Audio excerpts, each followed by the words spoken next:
Nolan, in the offseason, you mentioned rebounding was something kind of on your mind with you transitioning to center. 17 and 11 last game, 17 and 12 today. Just overall, how have you seen yourself grow into being more physical and on both sides of the ball at the rim? Yeah, I mean, for me, I think it's more of a mentality than anything it is physically or anything like that. When I have that aggressive mentality of just attacking every ball, going to get everyone that I can, this offseason, that was a big thing for me, knowing that going into this season, that's going to be a big part of my game is rebounding and limiting them to one shot. So for me to go out there and, execute a little bit, I got to continue to do that for this team. But, yeah, I mean, it's more of a mentality thing, like I said. Got Nick up front. Yeah, for John and Nick, Campbell's coach was just in here, and he said obviously it was tight, 5-7-point game with like 7 minutes left, and he saw kind of your group just really kind of lock in, and obviously that helped extend the lead defensively. How did you guys see that kind of defensive effort increase, and how was that so key late for you guys? I think we have a mature group that know when to lock in and just get stops. Like it's winning time now, and Nick's been in situations, I've been in situations, and most of our guys been in high pressure situations. So I think we did that really well, and we're only going to get better from it. Yeah, I mean, first game, man. So it's a lot of ups and downs in that first game. So just getting our feet wet and staying together. I think we're starting to ramp it up in terms of practice, too, just on the defensive end. So just kind of reverting back to some of the things we learned throughout the last couple of weeks and just sticking together. So I was really impressed by that. Michael? Nick and John, if you could both answer this. You guys both attack defenses in pretty different ways on the offensive end. I guess, how do you help each other with the different looks you provide on the offensive end? Man, I'll probably just say, there's sometimes like I just get in the paint and the paint is collapsing. He's just wide open. So because we can get downhill so dynamically, it allows us to have, just open looks, man. So his pressure on the rim opens it up for me. And I think my pressure, allowed him to get some threes off. So that's what I'm looking to do. And it just takes a load off myself to do everything. So I'm glad that I'm in the backcourt with him. I think we both just don't think nobody can guard us. So, we're trying to get down here every play, every possession. And, it works. You get down here, you touch the paint, and then guys are open because they have to come, try to help and block your shot. Jim? John, where do you think your game's come the most since last season ended? Like, where have you shown your most growth, do you think? I think mentally. I think just staying locked in the whole game and just, being more mature throughout the games. I think that's the biggest jump for me is mentally. From my freshman year, sophomore year, I'm young and now I'm an upperclassman. So mentally just being better every single day for myself and then definitely for my teammates and coaches. John? John, that 29-2 run, I think you had like 8 of the first 11 points for you guys. Kind of what was starting to click for you that maybe wasn't quite at the same level before that? I think just, saw a couple go in and just, do what I do best and just try to go score and try to go help my team. John, you were 6 of 11 on threes tonight. I'm just wondering, what did you do during the offseason to kind of work on that part of your game? What was your shooting routine like to improve that?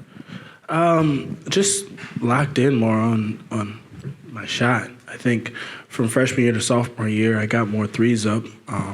So just from my freshman year, just being more like locked in on every single shot. And then, taking good ones, 10 toes down, getting those up rather than the step backs. And, obviously it's late shot clock, I got to take some of those, but, just focusing more on my mechanics and getting my shot right.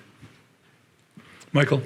Nolan, you guys put up 96 points, and it didn't even seem like for stretches the offense was playing to its full potential. I guess, what does that say at this stage of the season?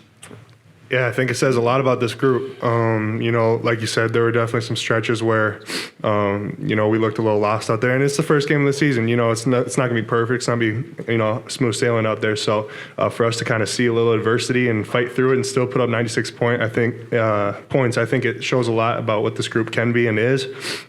Just kind of shows the firepower that we have on the offensive side. Let's have one more. Jim, go ahead, please. Nolan, John probably as well as anybody. Where have you seen him kind of take off since the end of last season? Have you seen a different mindset from him? For sure. I think, like he said, his mindset and his leadership role that he kind of came into throughout this offseason, what he really worked on, being out there, being a leader for the team. I think as a team, as the returners, you can really see that he took a huge step for us in that role. That's huge to have someone like John out there and Nick too, older. It's crazy. I'm calling John Blackwell older right now. Growing up with him, I still remember being in Smith Hall with him. But, just to have him out there and his mindset's taking a huge leap mentally, and it's huge for this squad. Obviously, a lot that we'll take from the game, both good and things that we have to get immensely better at. But I was happy with how we closed, specifically defensively there in the last 7-8 minutes to hold them to, I think, just 4 free throws. I think this group is continuing. It's obvious. I say at times we have water in our gas tank, meaning we sputter and then we catch fire and then we sputter, and that's both ends of the court. We really show some good things defensively, and then we don't, and the same thing offensively. But I think how we closed the game I saw more consistency. I think I'm still learning lineups and combinations and those things, but I thought Garlock gave us some good minutes. I thought Rhodey was terrific in terms of the closing of the game there in the last 7-8 minutes defensively. Janicki, I thought, gave us a real boost and some juice in the first half. And obviously Blackwell was, the numbers speak for themselves. And Nolan Winter again, it's another double-double. So I think this group is continuing to try to find out who they are and be different guys, different nights. But there's a lot of good things we'll draw from it.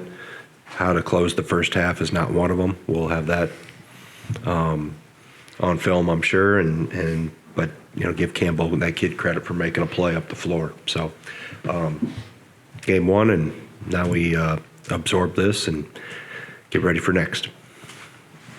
Questions for Coach? Nick?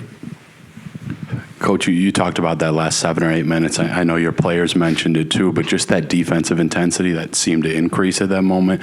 What did you like about that, and how sustainable can that be with the group you close with? Yeah, I think it's, every time we get reps and every time we get game reps and experience, it's something we have to build upon in a positive way. So everything is a learning opportunity. So we talked about at halftime was we can't let the ball get to the rim. So I think 13 of their 16 field goals, or 13 of 16, were at the rim or in our paint. So a couple pull-ups, but it was either a mistake on the perimeter or not rotating and taking the ball on with our back line. So I thought in the second half we were a little better with that at times.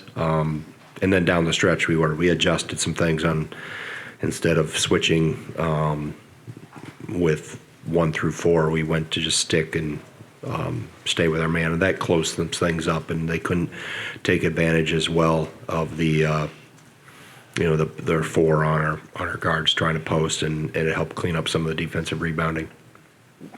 John up front. With that 29-2 run, it felt like that first 15 that you guys got off, that was pretty quick. Kind of what did you see as maybe kind of the spark to getting that run that kind of obviously separated things there? Yeah, Blackwell got going a little bit. I thought getting to the free throw line was important. We shot 19 again, so we have to have more guys being able to drive the ball, especially against that pressure that we saw. If they're not going to allow the ball to get reversed, the gaps were so big. But we got to drive it and draw the fouls and then convert. We had guys make shots. And that's it. We got out and got going in transition. Obviously, Boyd is a jet, and he gets open court in front of him. It's we got to run to stay with him, so he has some help. But just a lot of good things. Obviously, Rapp made a 3 there.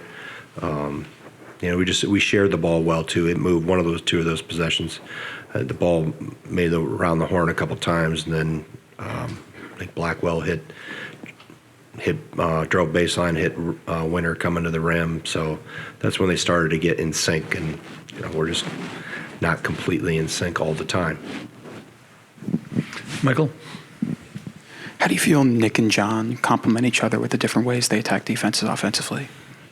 Offensively, you're talking about? Yeah, I mean they're different, obviously. Nick, I think, is continuing to learn how to manage a game and when he can play at a higher pace and when it's time to, just the yin and yang he doesn't quite get yet or doesn't have. And part of that's game management. I think that's sometimes he's just one speed, and that's a very dangerous speed. It can be dangerous both ways, I mean, he threw that one pass that started our turnover barrage in the second half. I told the radio guys it was like a prime Clayton Kershaw fastball, and I don't think Johnny Bench could have caught that thing. I mean, it whistled. So it's just those things that, it was things that he needs to continue to clean up because that becomes contagious. Then we turned the ball over three more possessions in a row right after that one. So that's what I talked to him about. Is like, hey, you can't start that. Start the good things. Don't start the things. So, and that was playing too fast at that point in time. So and Blackwell is just, he's such a good, his moxie, his ability to, he never gets too high, never gets too low. He's talking to me on the sideline, what he's seeing. He just calm and just has a very mature approach and viewpoint, sees the game really well. I think the game comes really easy to him. With really good players, it does. It slows down and it's really kind of sees it in slow motion. And just the things he talks about, like I said, on the sideline or when he walks over by me, points out a few things, and it's always, he's just steady. I mean, there's never too high, never too low. It's just working on what's next. Right up front here, Coach. Coach, 48 points in the first half, but you guys weren't hitting the three as well. How'd you like just the overall shot selection when maybe some of those aren't falling? And do you feel like the tempo also kind of produced to some of those offensive possessions? Yeah, I think we got some defense. Janicki got us going a couple deflections. I thought Rhodey was active too. I thought shot selection, I'll go through it, but I don't have anyone that really jumps out as really bad. I thought the shot discipline was pretty good, but at the same time, I want them aggressive. And so I'll search through and evaluate each shot, but I thought it was the defensive end, there with the ball getting to our rim, and then obviously the 4-point play at the end of the half. Right up front here, Coach. When you have a group like this where you're connecting some pieces defensively, and even sometimes there were some of these defensive miscues between even guys like Blackwell and Janicki who have that experience playing together. I mean, what is the connected piece bringing even some of those vets together with all the different moving pieces around them? Well, I think the first part is they all have to understand the hows and whys of how we play defensively. So the rules that go into place, not only at the point of attack, what's involved with the ball. Simple ball pressure is a great way that's the first place to start. And even if we're switching ball screens, the ball pressure has to maintain the same level of intensity. And then it's all the rotations and the second line of defense, how we built in our insurance policy, so to speak, and our gap presence. I think they're still learning. They know when they're not in the gap, but the time they know it, it's too late. The ball's gone by them. I think our veterans, our guys that have been here, are usually in the right position more often than not. I catch Rhodey in the right position more often than not, and the rest we're still trying to get in the right position all the time. Go ahead, Jim. Greg, John's always seemed like a pretty driven guy since he stepped foot on campus. Have you seen that go to another level now that he's kind of the guy in some ways? Yeah, I think that comes with the maturity, and it comes with I think the pre-draft experience was good for him last year. It showed him how good he can be, and it also showed him he's not good enough yet, and he's hungry. I mean, he's very driven. He's very humble. I mean, you wouldn't know, by being around him that he's this type of player because he carries himself in a very humble way. But yeah, I mean, he's put time in. He's changed his body, and he's his confidence is really, like I said, his steadiness is. He's always been very steady, but I've noticed even more this year. That's just he's confident because he's put in the work and he knows he's a good player, and now it's just go prove it and help lead our team every night. Right, center, please. Coach, Winter and Rapp seems like they had it going tonight. How do you feel they complement each other? Well, it's two bigs that can stretch the floor. I think defensively, Aussie's got to continue to get better at specifically some of the off-ball stuff. There's positioning things, but from an offensive standpoint, I think they both have really good feels for the game. And Aussie appears to be a gamer from the time I've been around him. Like it's lights go on, it goes to another level. And he's still learning how important taking care of the ball is here, how important defense is here, how important physical defensive rebounding is here. And I've told him from the beginning, this is going to be a jump. I mean, it's going to be deeper water than what he's been in. So I think for him, and Nolan's just, he's got so much talent. You need to see it at how he moves and floats around the floor. And I want him to be more. I mean, he gets 12 rebounds, right? He had 12, yeah. And there was probably 5 more I thought he could have had. So for him, it's a mindset and a demeanor to dominate. And you could say, all right, coach, he had 17 and 12. What's not dominating about that? But I just want his body language, his approach, his mindset. I want him to have the same mindset Blackwell's have. When he steps on the floor, he's the best guy at 7 feet that's out there, and show it every night. Okay, 2 more questions for Coach. Go right here, and then John. Greg, you talked about protecting the paint and staying aggressive at the rim. How do you think you guys can tighten up the physicality from what you saw tonight? Yeah, I mean, some of it's that off-ball positioning. I saw all the first half paint makes at halftime. I didn't see this. I haven't seen the second half yet, but the first half, some of them were just complete mistakes of, we jumped around, we got out of position, with the ball screen get refused. There was 3 buckets. And then there was probably 2 or 3 more where we got beat off the dribble, or we didn't have gap balls coming at us, and our gap presence lets the ball go right behind, and we weren't sinking in the gap enough. And then that third layer, or that back layer of defense with our bigs, typically it's your bigs, it's not always your bigs, but rotating over and challenging and taking on the ball. We came over and we kind of avoided it a few times. So we'll see what that looks like on film and show, how much more aggressive and proactive we need to be with that rotation. We can't get beat off the bounce like that, and that's correctable just on simple follow our rules, and the ball screen don't get refused and don't jump around. And we got a little antsy, I thought, at times, and then got burnt because of it, which is good. It's a good teaching moment for us. I'll show them when they're up in the air, spinning around while the ball's getting dribbled by. That's why we say 90% of the game is played with your feet on the floor. And it's hard to move when you're up in the air when the ball's getting dribbled by you. So little things that if we continue to clean those things up, we'll become a better defensive team. John, final question. Your counterpart at Campbell was really complimentary of this group. A team that can win in the postseason. Talked about kind of the team's culture where they're still saying 9 turnovers, kind of even at the end. Kind of, what does it mean to hear that from a coach who obviously has been part of some winning programs? Yeah, I mean, obviously Andy was part of Florida's run last year and been a part of that, so he understands and knows what championship level teams look like. And he mentioned that to me in the handshake line. Just we've got a lot of really good pieces, and we're pretty complete when all those pieces are jiving together.